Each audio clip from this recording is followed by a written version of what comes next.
नमस्कार फ्रेंड्स, मी निकिता स्वागत करते तुमचं सगळ्यांचं निकिताज ऑल अबाउट मध्ये। आज मी तुमच्या बरोबर दही वड्यांची रेसिपी शेअर करत आहे। त्याच्यासाठी लागणारे साहित्य मी तुम्हाला दाखवते। चला तर मग इथे मी 2 कप डाळ छान भिजत घातली होती रात्री आणि आता त्यातलं सगळं पाणी काढून घेतलेलं आहे। इथे 200 ग्रॅम दही आहे, त्यामध्ये मी साखर घालून छान फेटून घेतलं आहे।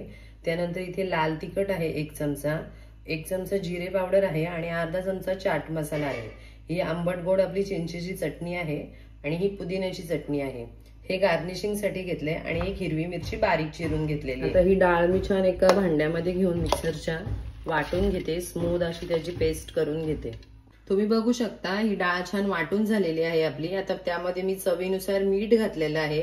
आता माझ्याकडे ही व्हिपिंग क्रीमची मशीन आहे, तर त्याच्याने मी ही डाळ कमीत कमी 2 ते 3 मिनिटं छान अशी फेटून स्मूथ करून घेणार आहे तिला। जर तुमच्याकडे ही मशीन नसेल तर तुम्ही परातीमध्ये घेऊन मस्त हाताने त्याला फेटून घेतल्यावर तरी छान होते।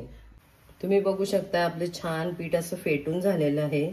फेटल्याने काय होणार आहे ना, आपले जे वडे आहेत ना ते मस्त सॉफ्ट होतील आणि अजिबात तेलकट असे राहणार नाही। आता त्यामध्ये मी ही मिरची आहे ना ती मिक्स करून घेते। आम्हाला आवडते म्हणून मी घालते, जर तुम्हाला नसेल आवडत तर तुम्ही नका घालू। तसेच केले नुसते प्लेन वडे तरी छानच लागतात। आता मी इथे एक कढईमध्ये तेल तापत ठेवलेलं आहे। आता हे आपले जे वडे आहेत ते एक एक करून आपण सोडून घेऊया। मी हे वडे जे आहेत ते एक एक करून तेलात सोडलेले आहेत। आता त्यांना छान आपण गोल्डन ब्राऊन होईपर्यंत फ्राय करून घेऊया। तुम्ही बघू शकता आपले वडे छान असे गोल्डन ब्राऊन झालेले आहेत, हे बघा। आता त्यातलं छान तेल आपण निथळून घेऊया आणि एका टिश्यू पेपरवरती काढून घेऊया। आपले वडे छान तळून झालेले आहेत। मी तुम्हाला एक वडा तोडून दाखवते, अजिबात तेलकट नाही आणि मस्त असे सॉफ्ट वडे आपले तळून झालेले आहेत। आता आपण यांची प्लेटिंग करून घेऊया। आता ह्या वड्यांच्या थोडंसं बेसला आधी दही घालून घेऊया आपण, त्याच्यावर हे वडे ठेवूया।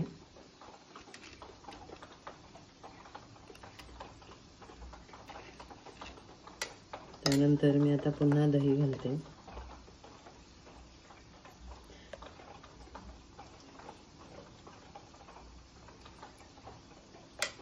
त्यानंतर ही हिरवी चटणी आहे आपली ती घालून घेते, पुदिन्याची।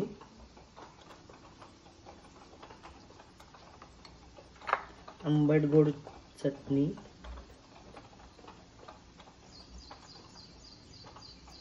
त्यानंतर लाल तिखट,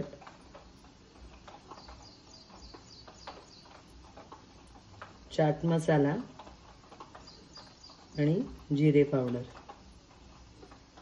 त्यानंतर हे जे बीटाचे थोडेसे असे मी काप केले होते, कोथिंबीर सजावटीसाठी। ही शेव अगदी ऑप्शनल आहे।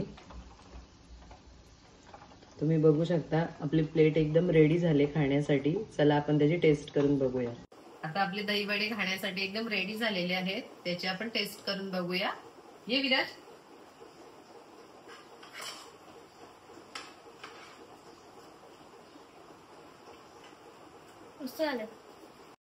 अशाच नवनवीन व्हिडिओ पाहण्यासाठी आपल्या चॅनलला लाईक करा, शेअर करा आणि सबस्क्राईब करा। थँक्यू।